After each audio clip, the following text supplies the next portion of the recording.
stories. Yan ang mga dapat abangan sa Kapuso Network.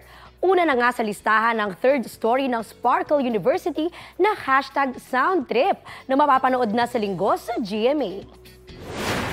Bibida riyan sina Zephanie at Michael Sager na unang nakilala bilang sina Sue at Marco sa #frenemies ng Sparkle U. Kasama nila rito ang kapwa Sparkle artists na sina Althea Ablan at Matthew Uy.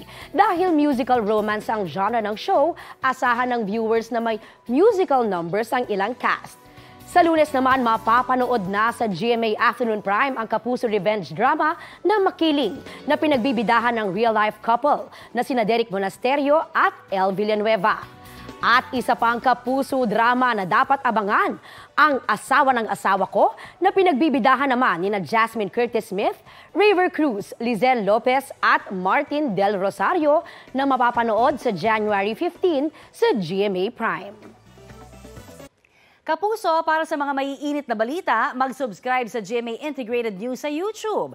Sa mga kapuso naman abroad, subaybayan nyo kami sa GMA Pinoy TV at sa www.gmanews.tv.